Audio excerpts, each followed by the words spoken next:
প্রিয় বন্ধুরা, আপনারা কি জানেন গরু কি অভিশাপ দিয়েছিল, যার কারণে আজ পর্যন্ত সমগ্র নারী জাতিকে সেই অভিশাপ ভোগ করতে হচ্ছে?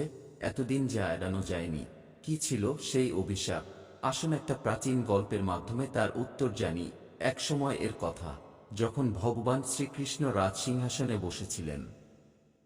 তখন নারদ মুনি তার কাছে আসেন এবং বলেন, হে প্রভু, আজ আমি মৃত্যু লোকের মানুষের মাঝে ঘুরে বেড়াচ্ছিলাম। তখন একজন মহিলা আমাকে জিজ্ঞাসা করলেন, সত্য যুগে যখন মহিলারা সন্তানের জন্ম দিত, তখন শিশুরা জন্মের সাথে সাথে হাঁটা শুরু করত, কিন্তু এখন আর তা হয় না। এমনটা কেন প্রভু? এই প্রশ্নের উত্তর আমার জানা ছিল না, সেই জন্য আপনার কাছে এসেছি। দয়া করে এই প্রশ্নের উত্তর বলুন। তখন শ্রীকৃষ্ণ বলেন, আপনার এই প্রশ্ন সমগ্র মানবজাতির জন্য খুবই গুরুত্বপূর্ণ। আপনি এই প্রশ্নের উত্তর জানতে চাইছেন, তাই আপনাকে একটা গল্প বলি। এই গল্পের মাধ্যমে আপনি জানতে পারবেন কেন মহিলাদের সন্তান জন্মের সাথে সাথে হাঁটতে পারে না। তখন নারদ মুনি বলেন, হে প্রভু, আমি গল্পটি সম্পূর্ণ শুনব, দয়া করে আপনি গল্পটি বলুন। প্রিয় বন্ধুরা, আপনিও যদি জানতে চান এই প্রশ্নের উত্তর, তাহলে ভিডিওটি শেষ পর্যন্ত দেখুন। ভগবান শ্রীকৃষ্ণ বলেন, এক শহরে রাম নামে একটি লোক বাস করত, আর রামও ছিলেন স্বার্থপর মানুষ।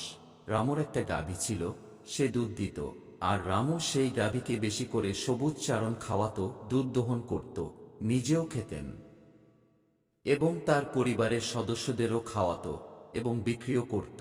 শুধু গরুর দুধ দিয়ে রামও তার সংসার চালাত। এভাবেই কাটছিল রামর সময়। কিছুদিন পর একটা সময় এল, যখন গাভী দুধ দেওয়া বন্ধ করে দিল। গাভীটির দুধ দেওয়া বন্ধ করার সাথে সাথে রামও তাকে খোয়ানো বন্ধ করে দিল। এবং এমন একটা দিন আসে, যখন রামও গরুটিকে অনেক পিটিয়ে বাড়ি থেকে নিয়ে যায় এবং জঙ্গলে ছেড়ে আসে। এখন সেই গরু একা হয়ে গেল, বেচারা একা একা বনে এদিক ওদিক ঘুরে বেড়ায়।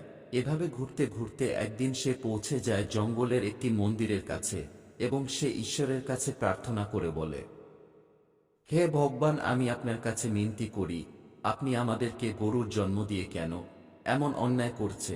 84 লক্ষ জন্মের মধ্যে শ্রেষ্ঠ জন্ম মানুষের, তবুও তারা কত পাপ ও অপকর্ম করেন। যতক্ষণ আমি দুধ দিতে থাকলাম, ততক্ষণ ওই ব্যক্তি আমাকে তার বাড়িতে রাখো এবং সব চারণ খাওয়ালো। আমি দুধ দেওয়া বন্ধ করার সাথে সাথে তিনি আমাকে চারণ দেওয়া বন্ধ করলো। শুধু তাই নয়, তিনি আমাকে বাড়ি থেকে বের করে দিয়েছে। এখন আমি এদিক ওদিক ঘুরে বেড়াই, বনের গাছ ঘাস খেয়ে পেট চালাই। হে ঈশ্বর, আপনার তৈরি করা সর্বশ্রেষ্ঠ জন্ম মানুষের, সেই মানুষ কেন এত স্বার্থপর এবং লোভী? এরপর ভগবান শ্রীকৃষ্ণ বলেন, এইভাবে ধীরে ধীরে সময় কেটে যায়। বেচারা গুরু এদিক ওদিক ঘুরতে ঘুরতে একদিন রামুর দরজায় আসে। রামু আবার লাঠি নিয়ে সেই গরুটিকে বনের দিকে তাড়িয়ে দেয়। এভাবেই কিছুদিন কেটে যায় এবং গাভীটি আবার গর্ভবতী হয়। যখন 3-4 মাসের গর্ভবতী হয়, তখন সেই জঙ্গলের মধ্যে দিয়ে যাচ্ছিল এক মহিলা। মহিলা সেই গরুটিকে দেখে মনে মনে ভাবল, এই গাভীটি গর্ভবতী, আমি এক কাজ করি, আমি এই গাভীটিকে বাড়িতে নিয়ে যাই। তার বাছুর হলে এই গাভী আমাকে দুধ দেওয়া শুরু করবে, তারপর আমি নিজে এর দুধ পান করব এবং আমার পরিবারের সদস্যদেরও খাওয়াবো এবং বিক্রিও করব। এই বলে মহিলা তার স্বামীকে ডাকতে গেল গরুটি ধরার জন্য। কিন্তু সে যখন তার স্বামীকে নিয়ে সেখানে উপস্থিত হলো, ততক্ষণে গরুটি সেখান থেকে চলে যায়। এইভাবে আরও কিছুদিন কেটে যায়। তারপর যখন গাভীর বাছুর প্রসব করল, প্রসবের কিছু সময় পর সেই মহিলা ঘাস কাটতে একই বনে গিয়েছিল। সে দূর থেকে দেখল একটি গাভী তার বাচ্চা প্রসব করেছে। তখন মহিলাটি তার কাছে গিয়ে গরুর দিকে মনোযোগ দিয়ে দেখে বলল, আরে, এটা তো সেই গরুটা, ইতিমধ্যে বাছুরও প্রসব করেছে। মহিলাটি মনে মনে ভাবছিল, এই গরুটিকে ধরে আমি বাড়িতে নিয়ে যাব। ঠিক সেই মুহূর্তে গরুটি বলল, বোন, আজ আমাদের একটি উপকার করো। আমার সন্তানের সবে জন্ম হয়েছে, সে হাঁটতে পারছে না। তুমি যদি তাকে তুলে আমার কাঁধে রাখো, আমি আমার সন্তানকে নিয়ে নিরাপদ স্থানে চলে যাব, কারণ আমার সন্তান 8 মাস পর হাঁটতে পারবে। এরপর ভগবান শ্রীকৃষ্ণ বলেন, মহর্ষি নারদ, আগে এমনটা ছিল না। বাছুর জন্মের 8 মাস পরে নিজের পায়ে হাঁটতে সক্ষম হতো। তখন নারদ মুনি বললেন, হে ভগবান, তারপর কি হলো বলুন। তখন ভগবান শ্রীকৃষ্ণ বলেন, গাভীর এই কথা শোনা মাত্র সেই মহিলা উচ্চস্বরে হাসতে লাগলেন এবং বললেন, তোমার সন্তান নোংরা হয়ে পড়ে আছে। আমি কেন তোমার সন্তানকে তুলে তোমার কাঁধে রাখব? আমি কেন তোমার উপর দয়া করব?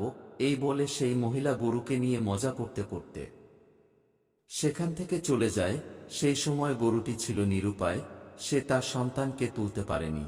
তাই সেই মুহূর্তে গরুটি অনেক দুঃখ পেয়ে তাকে অভিশাপ দেয়। অভিশাপ দিতে গিয়ে বলল, আজ যাও, এখন তোমাদের সন্তান জন্মের পরেই হাঁটা শুরু করে, কিন্তু আজ আমি তোমাদের অভিশাপ দিচ্ছি, এবার থেকে তোমাদের সন্তান জন্মের 10 মাস পরেই পায়ে হাঁটতে পারবে।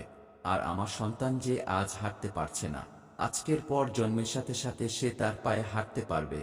এরপর ভগবান শ্রীকৃষ্ণ বলেন, হে নারদ মুনি, গরুর এই অভিশাপের কারণে আজ মহিলাদের সন্তান জন্মের সাথে সাথে তাদের পায়ে হাঁটতে পারে না।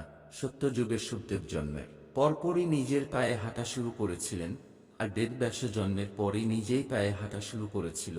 এটা ছিল সত্যযুগের কথা, কিন্তু কলিযুগে তা হয় না।